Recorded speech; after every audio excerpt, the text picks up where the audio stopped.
welcome, welcome. You're tuned in to the Crew Podcast and Media Network, where voices rise, stories shine, and purpose meets the world. Welcome to the Crew. Come on in. This is where it starts. We are the change. We are the change. Right here in our heart. Welcome home, welcome through. There's a place for you. The Crew around the world, lifting every voice too. We make space for the voiceless, hope for the undeserved. Real talk, real stories. Every voice deserves to be heard. Streaming live, we on the move. Facebook, Twitch, Kick, YouTube. From the mic to the nations, we build transformation. Change begins with us. Faith, purpose, power, trust. Seen around the world tonight. The Crew shining bright. Come on in. This is where it starts. We are the change. We are the change. Right here in our hearts. Well, they told me no. Too blind, too broken, too late, too different, too loud, too ambitious. But every no pushed me closer to purpose. And now I'm chasing the yes.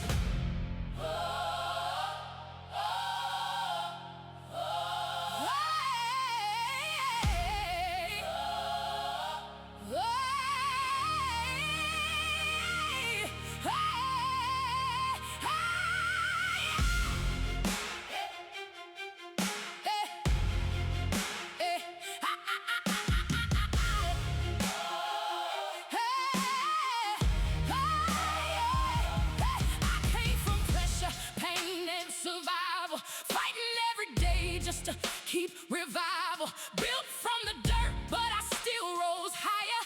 Walking through storms, but I still kept fire. They said my dreams were way too big, said I should quit, said this was it, but every closed door made me stronger. Every setback only made my vision larger. I got purpose running through my veins, breaking every curse, every chain. To my family prayers, and I refuse to die in fear. No, it's not a stop sign. No, it's just a test. And every mountain in my way is pushing me to destiny. Next,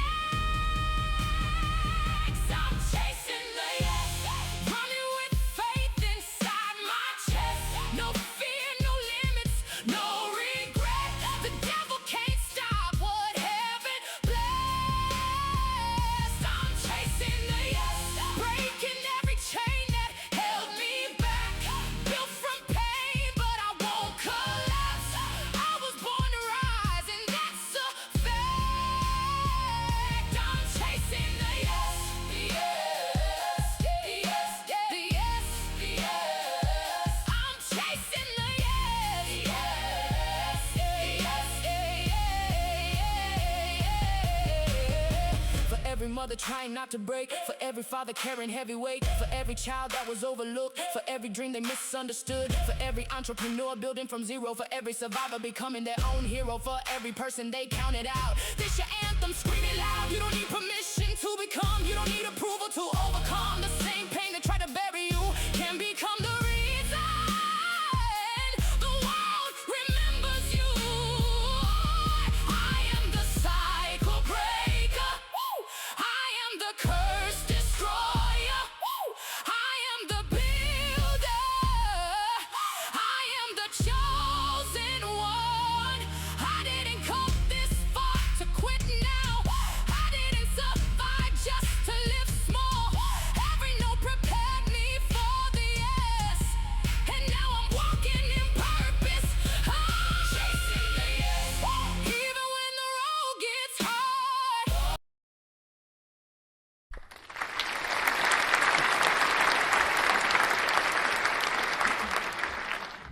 Hey, how you guys doing today? This is Aleatha Robinson from Chasing the Yes podcast.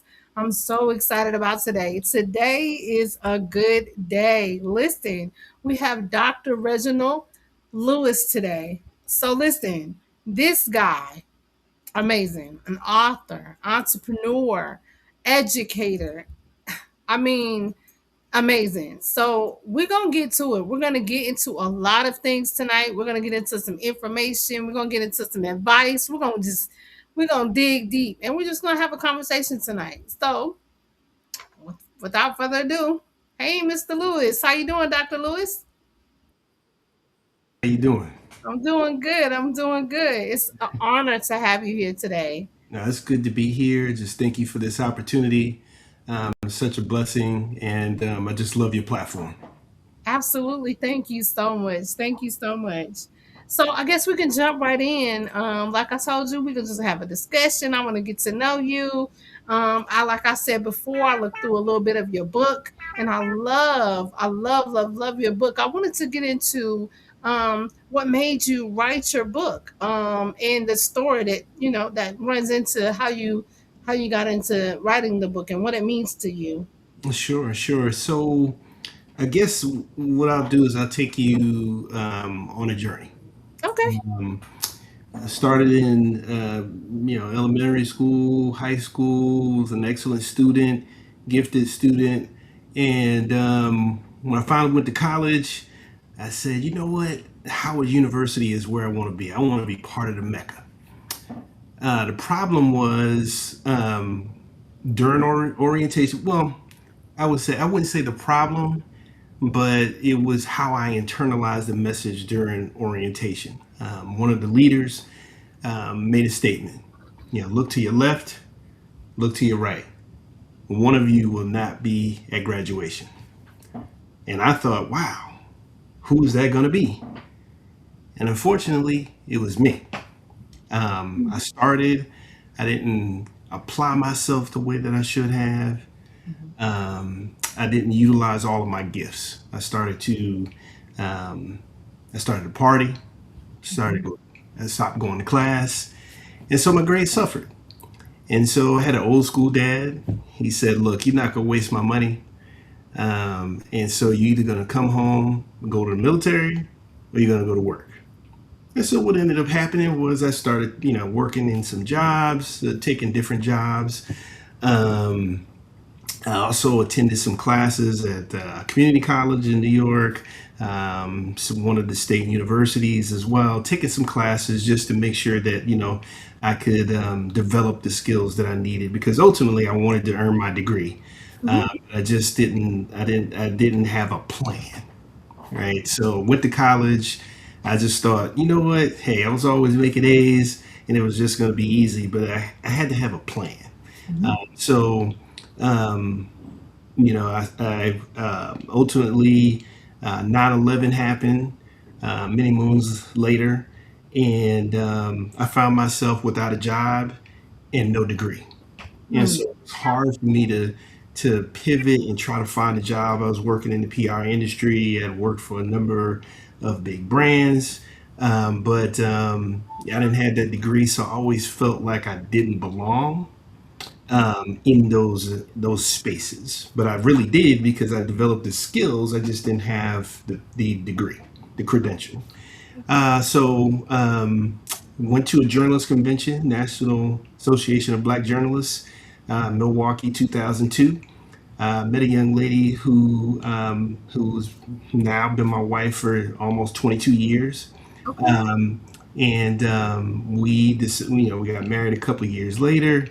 And I realized that if I wanted to be married and I wanted to have children, I wanted to set an example for them. Okay. So fast forward, I started a program at Paul Quinn College in Dallas, Texas, and it was for adult learners. And so I was able to earn a 4.0. I graduated with honors from Paul Quinn College. And then I was promoted I was a journalist, I was a news producer at the time, and so I was able to, I was promoted on the job. So at that point, I felt like, wow, actually accomplished something, and then I saw tangible results as a result of that. But more importantly, um, our daughter was my wife was carrying our daughter at the time. So I tell my daughter, yes, you've been to 3 graduations. You only realized 2 of them, but you were there. She was there when I graduated with my undergraduate degree, BS in organizational management. And so and what Paul Quinn College did, what so effectively, is Mhm. it made me feel like I could do anything. They helped with building self-efficacy. They made me feel like I belonged. Although I was an adult learner, I still felt like I was part of the campus community. Professors knew me, and so that was so important. And so Mhm. as we kind of navigated some very tough periods here in the state of Texas and some other states across the country, started with anti-DEI legislation attacking critical race theory and all these other buzzwords they wanted to utilize. Basically, what they wanted to do was to suppress our greatness. Mhm. And so I was working for the Texas A&M system, and Okay. they did some shuffling because of some things that were coming out of the state legislature. And as a part of that, I noticed that my institution, as well as others in the state, started to change their marketing strategies. Instead of trying to be inclusive, they wanted to go to this, typical homogenized look, right? People that, basically it was white centered marketing. And I Mhm. said, this is totally unacceptable. If you're in this institution that has 30, 40, 50,000 students, you should be able to show some minority faces, especially if they are paying tuition, because they deserve to be part of the community. And Yeah. so a lot of students, I started to hear things like, well, I don't really feel comfortable on this campus. Maybe I should transfer to another campus. And just other marginalized students from underrepresented groups started to voice their opinions about how they were being perceived, not only on the website for marketing, but also in the classroom. Their Mhm. intelligence was being challenged. And so it was a difficult time. And so at that point, something in me said, you know what? I have this is burning inside of me. And that's how the book was manifested. It was born out of trauma, to be honest. And so students, all students, but certainly students of color, Mhm. disabled students, LGBTQ students, all of those students need to feel like they belong. Because if you're going to go to a school and pay $80,000 Yeah. here, you need to be represented. Uh, Absolutely. yes, and so that's how the book was born. And that's amazing. That's awesome because you're right. I mean, a lot of the times in different, so I'm disabled and I'm a minority as well. So we have to have some type of inclusion. I don't care what nobody says. They can say what they want to say, but we do want to feel included. I don't care what area, what LGBT, I don't care. You know what I mean? We all want to have some type of inclusion. So I felt it when I read the title of your book. You know what I mean? The belonging is the brand. Like I really did. When you're able to be a part of something or you feel as though you're a part of something, it gives you a purpose. So I understood that very well. Thank you. um, your career has taken you through marketing, communications, higher education, and even organizations. I'm gonna mess it up. Is it? Oh, Cirque du Soleil. Yeah. Yes, yes. The Metropolitan Museum of Art and the NHL. Hmm. So, what lessons from those experiences can entrepreneurs take to build stronger businesses and brands? Okay, the first thing I would recommend is being able to control your narrative. Okay. Okay, Storytelling is very important, whether that's you're sharing the fact that you launched a new product or new service, or you're trying to, pitch to a multi-billionaire for some VC funding. Mhm. You need to control your narrative, because once the media, because I, like as I mentioned, I work for the media. I was a news producer. Once a journalist is able to take control of that and shape it, Mhm. then that has a negative impact on your overall brand. Okay. And so, what you want to be able to do is to establish that culture, Mhm. and you do that by having a strategy. Some people may say have a business plan. You can have all of those elements, but once you have that strategy, you have to be fearless. Yes, Excuse me. fearless. Yeah. With executing. You can't be fearful, because fear has hampered many careers. From athletics to business.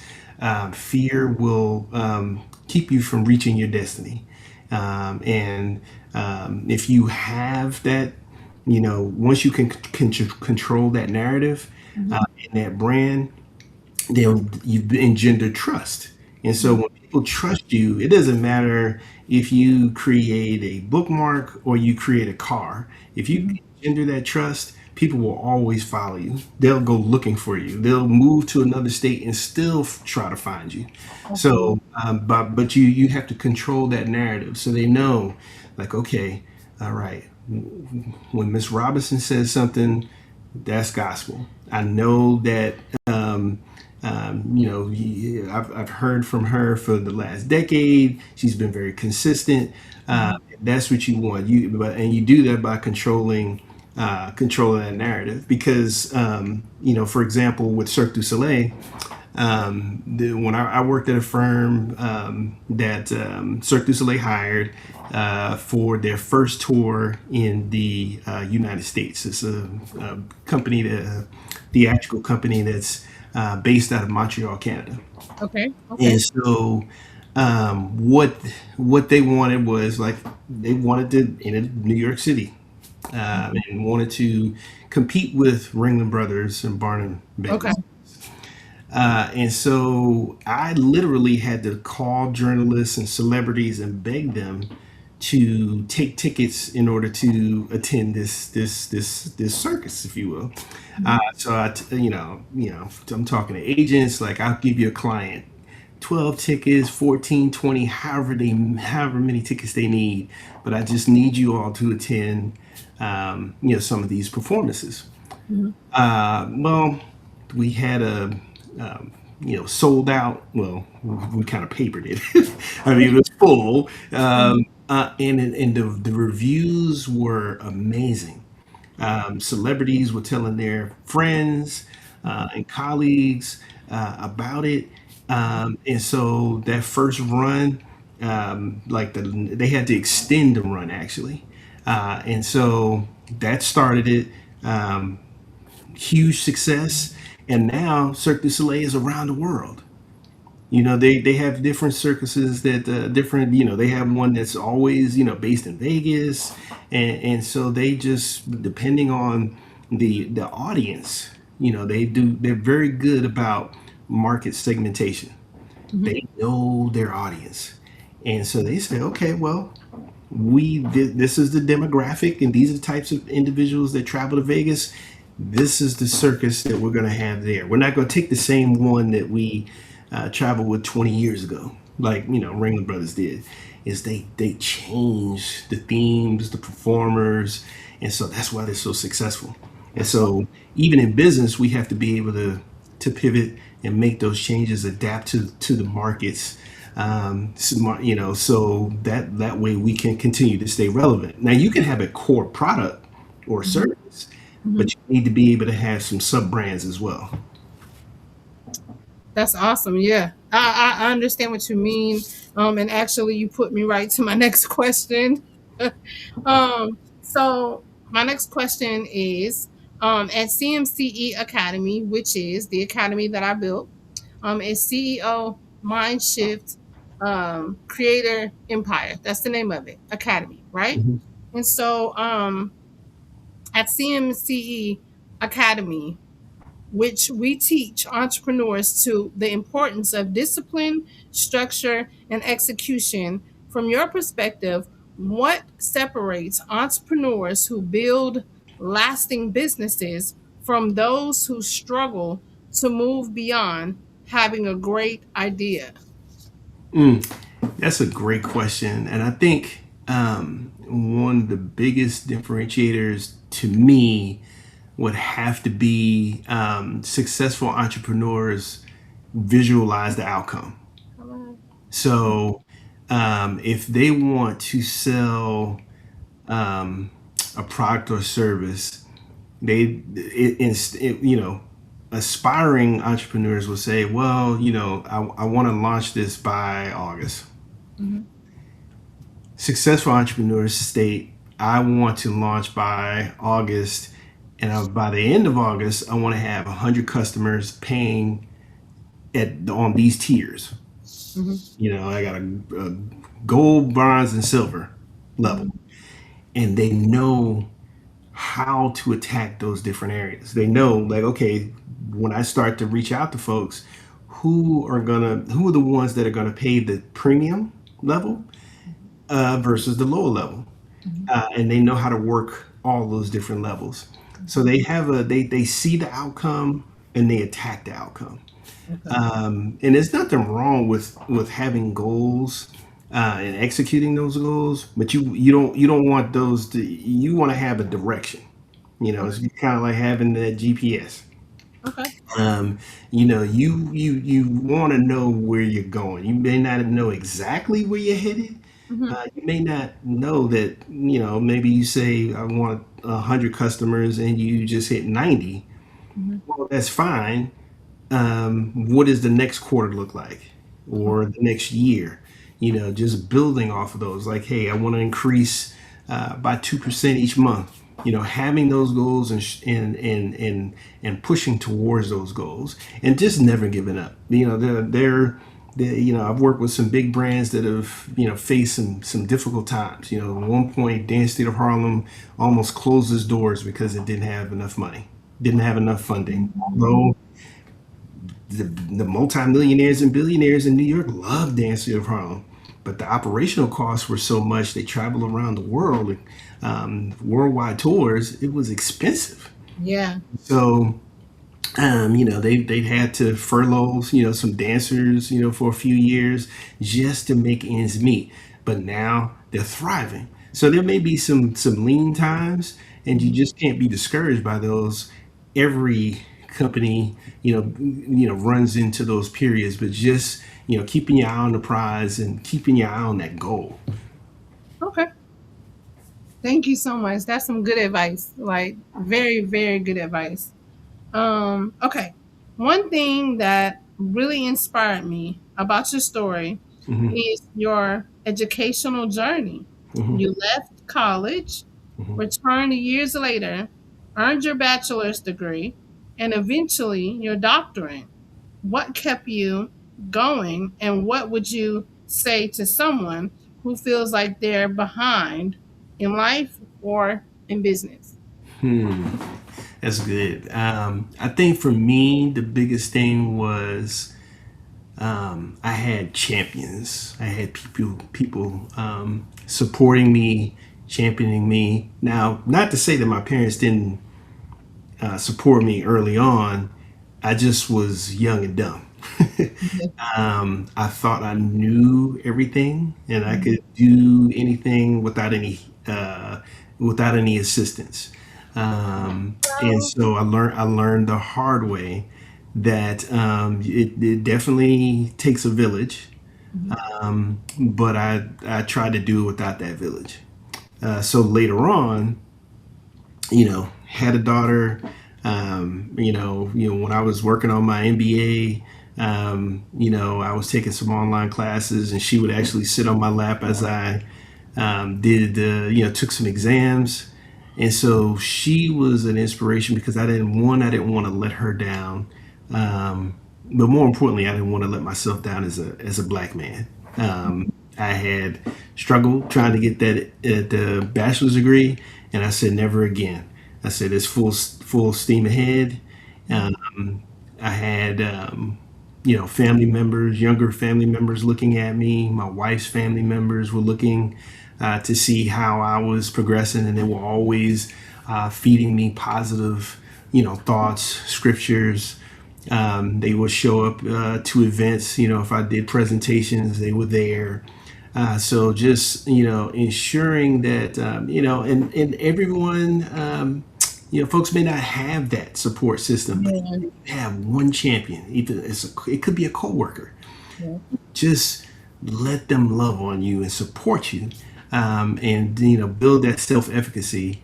But then also find those when you're in the collegial environments, finding your people on the campus.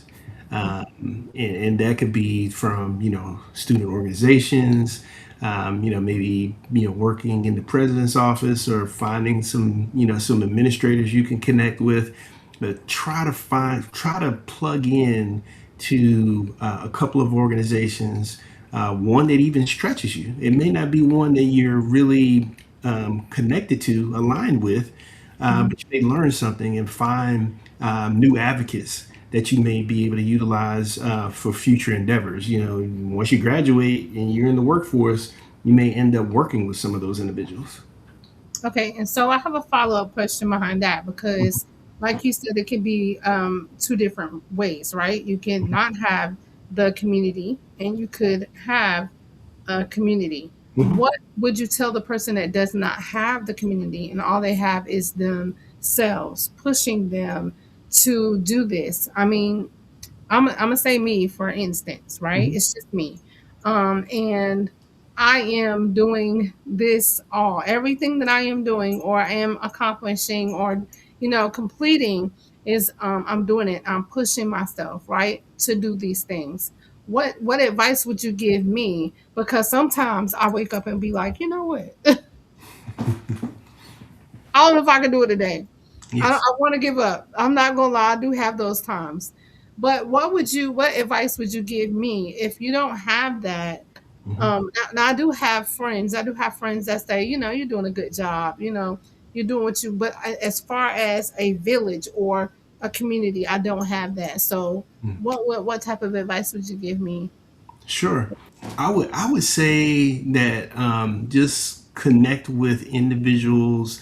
Like, okay, for example, um, if you're having a rough day, you can't work on an assignment. You may want to bounce something off someone. Hmm. Contact somebody like me. Hmm. The people you interview, people Hmm. you come in contact with, create your little network, Hmm. right? Create your little group chat and just say, look, I'm working on a paper. Can one of you, review something, or I may want to bounce an idea off of someone. Hmm. And then that way you just kind of, extending that net, right? Yeah. Or even if you're taking classes and they may be online classes, connect with somebody in your class, Okay. and just say, I like your work. Hmm. I think your work is something that I can relate to Hmm. or respect or something like that, and Hmm. just say, look, can we work together on something, or can we just like get some coffee, Hmm. or the virtual chat, or whatever the case may be. Hmm. um, is just being open to those conversations. All Okay. right, it's almost like when you start a new job, Hmm. and you got it on your own. No one connected you, and you have to start building your network at work. Uh, Hmm. and so you try to find those people you feel like you align with, uh, Hmm. whether it may look like you, may have the same political views as you, educational values. But as you start to build that network, now it becomes a case of you turn and you have 30 or 40 people cheering you on. for one reason or another, or it may be one season. You may say, "Hey, I'm working on this my thesis, and I need 10 people to look at it." And you have those 10 people, and it's just like I said, I'm totally open to working with you, helping you, cheering you on, because like I tell people, once you make it, you reach back and you bring somebody with you. Absolutely. Absolutely. Thank you so much for that. I really appreciate it. You're welcome. Okay, so the next question is, if you were helping me build the curriculum for CMCE Academy, what are the three most important lessons every new entrepreneur should learn before they focus on growing or scaling their business? I would say find out all of the you know trademarks, licenses, all of the the legal things. Try to find out. You're gonna do an LLC, sole proprietorship. Figure those things out. Iron those things out early.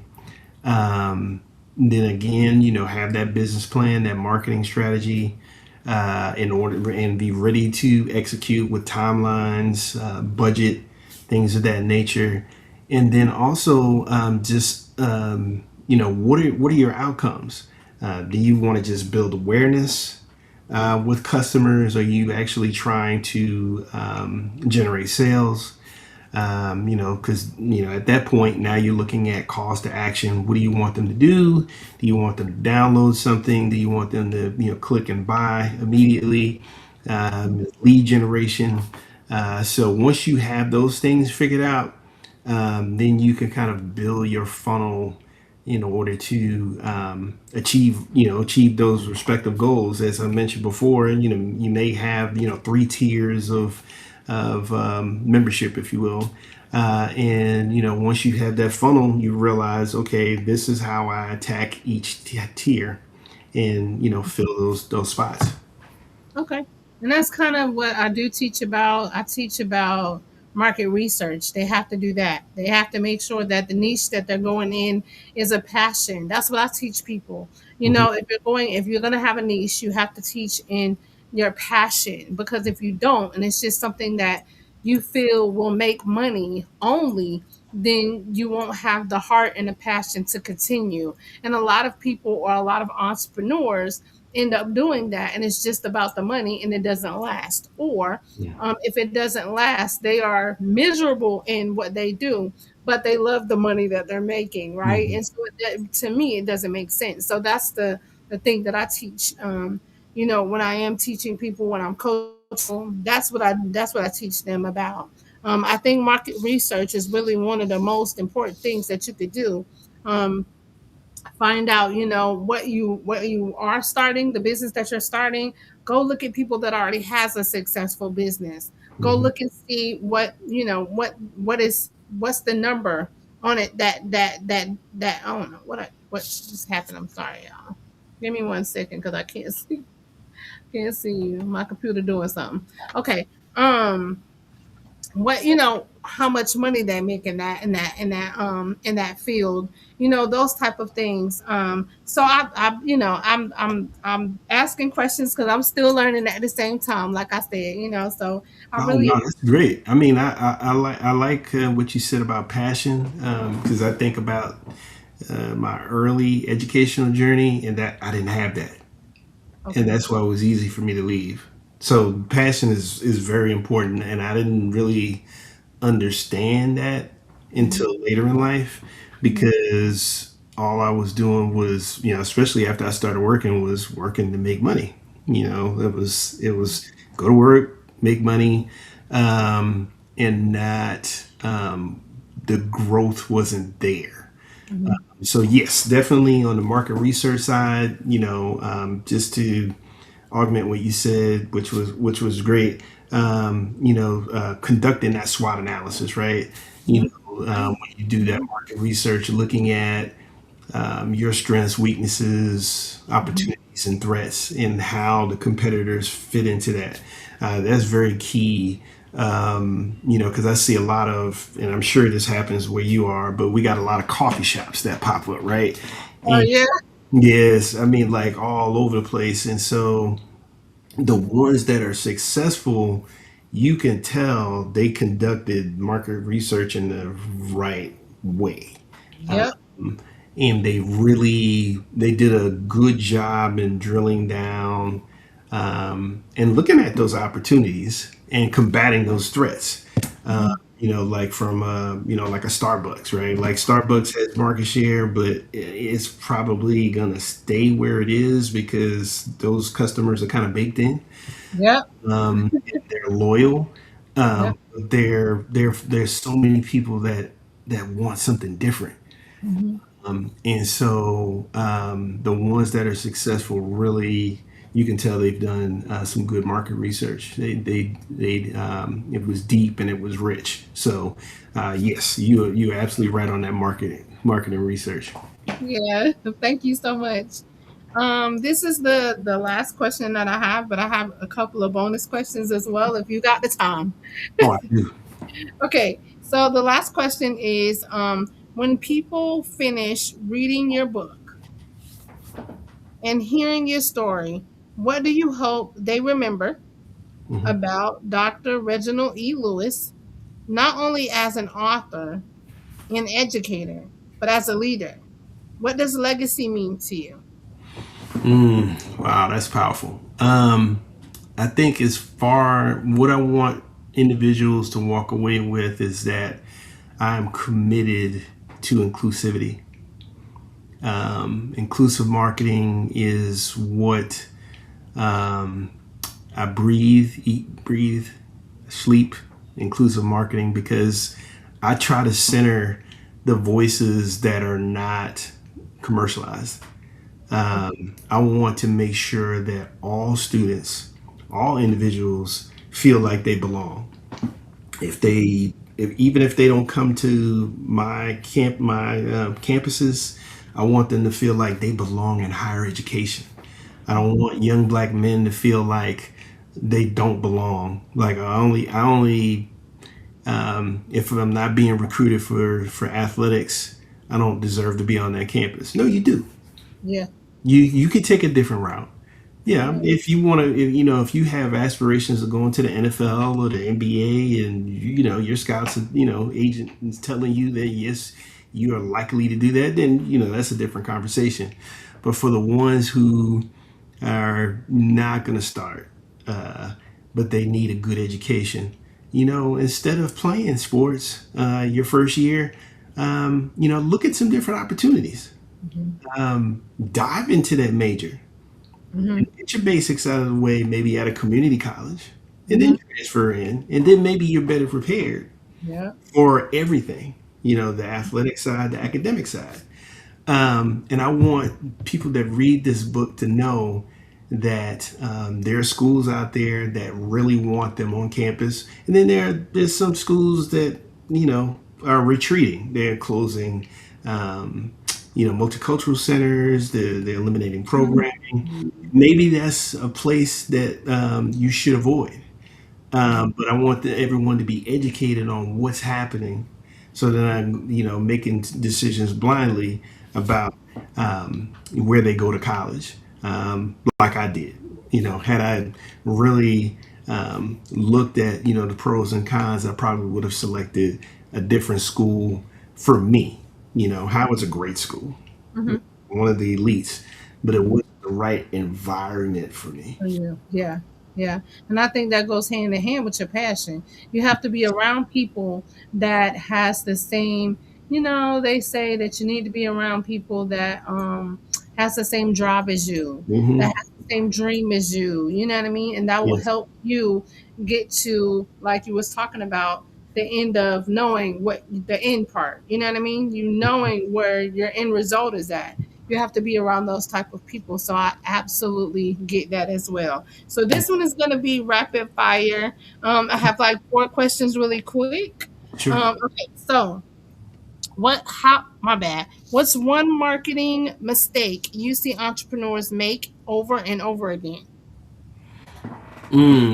I would have to say the storytelling piece, um, because they try to control it in a way. Okay, so if when they hire someone to handle the marketing, Mm-hmm. they try to control it and they Mm-hmm. get in the way, Mm-hmm. and they don't allow the expertise to actually unfold. They're impatient. They want results like yesterday. But instead of seeing it grow organically, what you want is sustainability. You want 20 years of brand presence. You don't want 2 years. Yeah. So just allowing the expert to do his or her job, I see that mistake quite often, that they get in the way. And when they do it themselves, they lack the consistency. There's no strategy. They I'm gonna may. be honest. That's me. Yeah. Like you're a hands-on person all the time. And Yeah. yet I have learned through trial and error and through people telling me, friends, associates, family members, you always want your hand in everything. Like, you know what I'm saying? So you're Yes. absolutely correct because I'm gonna have to relinquish that. I'm gonna have to say, okay, this person needs to handle that. Like it's not, you know what I mean? I need them to do the marketing. So you are absolutely right about that. That is so true. And I'm And guilty of it too. okay. So even with the book marketing, like I don't want to relinquish anything, and Yeah. so because I think I know everything, but sometimes I need to remove myself from it because other individuals see the full landscape and see the bigger picture instead of just what's in front of me. So just being able to just kind of move out of the way. Yeah. I got Yeah. to learn how to do that as well. Yeah. Me too. Okay. And then also, how can entrepreneurs create a sense of belonging and trust with their customers from day one? Now that's going to be through, I would say, a combination of marketing and communication. Um, Hello. you you want to have a newsletter, digital newsletter that you can send out to your customers. You are responsive to feedback on your social media channels. You want to be able to have real time information from your customers if you can. And they may be rating a product. Even a survey. After this podcast, what did you think? What kind of guests would you like to see in the next 2 to 3 weeks? Always staying in touch with your customers, because once they feel like they're just a number and you're just looking for a sale, and there's no connection there. They want to have a connection to the brand, and the brands that are successful always they stay connected to their clients. And so it's, as entrepreneurs, it's important to set a cadence. It may be a monthly e-newsletter. Send that out. You may not have a whole lot of information, but maybe just put a poll question in there. Okay. What are your thoughts on this? It could be something related to your business. It could be something related to the industry. But making sure that you'll end up with some loyal customers who you can always count on as early adopters. And so that's important. Is just developing that connection with your customers. Absolutely. Thank you so much. You're welcome. Someone said I definitely have to know when to let someone else do the work. Laugh out loud. Yeah, yeah, absolutely. And actually, Trevita is like she my soundboard. I have to go to her. Like that Trevita is somebody that I get on the phone with, and that's about the only person. But I'll call her and be like, Trevita, da da da da da da da da da. She my soundboard. Like I have to tell her. And um the next question, and I'll make this be the last one. Okay. So, what's one daily habit that has contributed most to your success? Writing in the journal. Oh wow. Right. Okay. Outside of prayer, I would say is writing in a journal, because my brain works in a way that I just have like these moments where it's just so much information enters my brain, all these ideas, and I have to write them down because they may not be fully baked. But if I can go back to it, on Friday, after I've written it on Monday, maybe I can make the connection and carry it out to a fully fleshed idea. And so um, it is. And another thing is, my lens is always okay. So when I for marketing or PR, when I look at things, I'm looking at things from a multicultural lens Mm-hmm. and a legal lens, Okay. because I want to make sure that all customers are accounted for. But then also I'm looking at it legally, like, is how can the media turn this and make this into a negative? As a news producer, I was always trying to find that little nugget, um, um, to create a story for my newscast. And so sometimes, the angle is positive, and sometimes it wasn't. And I mean, to be honest with you, but I always try to, put on my former journalist hat, Mm-hmm. and I try to look at things from a legal perspective, like how, if this were to happen, how would I respond? About my product or service. How would I counsel someone else? So I'm always thinking of those types of things, and those things I have to write down.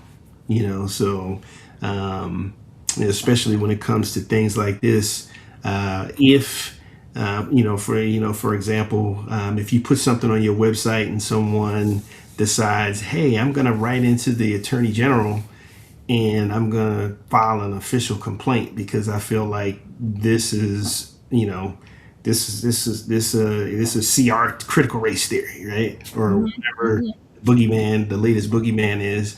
How Mm-hmm. do you respond? What are those talking points? If a journalist knocked on your door, what would Mm. you say? So I'm always thinking of those types of things. Write them, I write them down, and what I do, and what I think all entrepreneurs should do is have a messaging vault. So it could be just a document in Google, Sheets or Word, and you talk about different scenarios.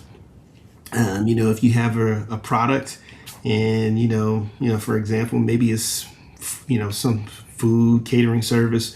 What happens if somebody gets sick? Somebody eats lettuce, and then they, end up having some issues, and they find out it came from my food. Like, how do I respond to a journalist coming asking me why I continue to use lettuce when there's a recall? Mm. So I'm always thinking ahead. Yeah. So as an entrepreneur, you should have that messaging vault. That's how you control your narrative, is that when they come to you, you're able to deliver those messages, and not get thrown off track, or they can't take advantage of you, and get it by getting that upper hand. Okay. So I got two more questions. I thought I was done. I'm sorry. I got two more questions. It's short. It's Our short. way. Okay. What would you say to entrepreneurs that are kind of afraid of using any AI tools to help them to create things in their business, or even start a business, or whatever the case may be? And do you as well use AI to help you with business? I do, and I'd use it for ideation, Mm-hmm. because there may be times when I'm trying to think of something Mm-hmm. and I'm stuck, and I may use it to brainstorm. Yeah. And like, with now you could just you can name your AI tool, right? You could Yeah. you Yeah. just say, hey Sheila, got Yeah. something Yeah. for you, Yeah. bounce something off of you, and And being an older individual, Mhm. I'm kind of on that. I'm on the border as far as how I feel about AI, Mhm. but I have to utilize it in order to maintain relevancy. I was just finished that. You took it out my mouth. You Yes, literally took that out my mouth. Yeah, yes, yes. relevancy. As much as I want to say, well, I want to do it on my own, and this is my idea. No, the tool is there. Yeah. Use Use the it. tool. Use it. Yeah. Even if it's just to build the framework. Yeah. You don't have to fill in all the rooms, when building a house, just build the frame, Yes. and then you see like, you know what? The AI is using best practices. And Absolutely. so I don't have to create this from scratch. It's Right. pulling best practices and I can just fill in what I need to. And Yes. so it cuts down on all the work you have to do. It makes you more efficient. Yes. Um, and also, if you need to store things, you can go back, look at chats, and see, like, you know what? This is how this morphed over time. And this is how we got to this point. How do we take this to, how do we scale the business? Yes. Ask, like, look, I want to go from 100 customers to 10,000 customers in 12 months. How do I do that? Yes. Yeah. Yeah, it'll give you a plan. This is what we do each month, each week, what have you. And Yeah. so to say no, you kind of, for me, I would basically, box myself out of any jobs, right? Yeah. Because and this is how I feel about AI now. If you don't learn how to use it, you get left out of the market. Yes. You get left out. And Yeah. so now, if it's like, hey, you know, write my book, that's different, right? Yeah. Yeah. Yeah. Yeah. Yeah. But in order to, because your competitors are going to use it, Right. uh, Right. and Right. so you have to keep up with everyone. Yeah. Now I don't, I'm not for like kids using it in class and things of that nature. Yeah. Yeah. But I mean, I could see like if they're doing homework and they got to read something from like the early 1900s. Hey, we went and got Cliff Notes and other things to kind of break things down for us. So, I don't see a problem with it. But as far as like completing assignments and like, I'm not with that. But from a business standpoint, you got to use the tools that are available.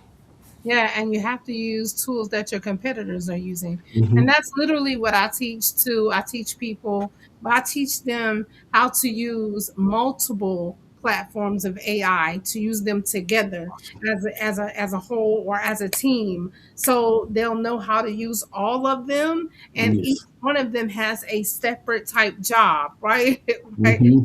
So that's what I teach also to entrepreneurs or people that come in and say, well, I don't even know how to use AI. I hold AI classes. I teach them about, what to do with it.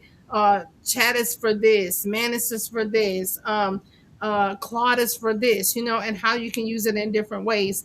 And you can build things faster. You don't have to, try to figure everything out by yourself. Like you said, the Hmm. ideation, like you having the ideas. If you don't have the ideas, you can speak something into chat and say, okay, this is what I'm thinking, this is what I want to build, and it automatically gives you a framework of what you can, what you can develop literally in a couple of weeks to a couple of months, right? Yes. Yes. um so I teach that as well. Okay, and then so if you could give every entrepreneur right now that's listening some advice that could help them this week, what would it be? Mm, I would say share your story with your local media. Okay.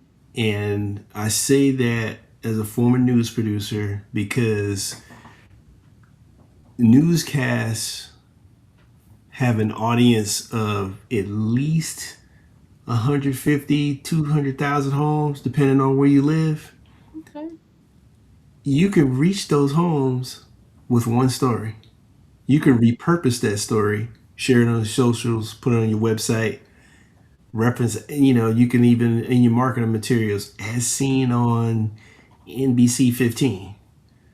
That's how you use the media to your advantage. You enter 200,000 homes. If you paid for it, you'd be spending you know a lot of money in order to advertise for that type of market share. And again, if it's a really good story, you may be in Atlanta, Georgia, where the story originates. But then, the NBC affiliate in New York or LA or Chicago, they may pick up that same story. So now you're spreading your network, and then once you realize you're in those markets, then you could do some targeted marketing. Yes, yes, that's good advice. Thank you. Thank you so much. So, Now, can you tell everybody how they can get a hold of your book? They can get information from you, they can get in contact with you. Everything is about you for however long you speak. okay, sure. Thank you, Ms. Robinson. I appreciate it. So, if for anyone interested in belonging as the brand, they can go to my website, drreginaldlewis.com, reginaldlewis.com. They can find me on Instagram at Dr. Reggie Lou. And then on TikTok, they can find me as well, Reggie Lou there. And right now, I have the paperback, which is the second edition. The first edition was an ebook, so both of those items are available there. And if anyone is interested in hearing me speak, or maybe a book signing, they can reach out at reggieLewis44@gmail.com. Okay, do you have any services or anything like that that you do other than Yeah, I would say, media relations. If anyone is interested in developing a plan to work with those media outlets, okay. I can certainly help with that. It could be as small as a little town in Idaho or all the way up to LA and New York. I have contacts all across the country, and if anyone is interested in working with me, reach out to me at reggieLewis44@gmail.com, and we can help you. Okay. Thank you so much, Dr. Lewis. I really do appreciate you. I've had an amazing time. I've got some information. I know that the viewers have gotten some information. You are amazing. Like just listening to you tonight really gave me a lot of perspective on even my life, even what I'm doing. So I really do appreciate you. And thank you so much, everybody that came in to Chasing the Yes podcast. Thank you so much. This is Aletha, and we're signing off. Thank you guys for showing up. Thank you very much, Ms. Robinson. Have a blessed night. You Bye, too. everybody.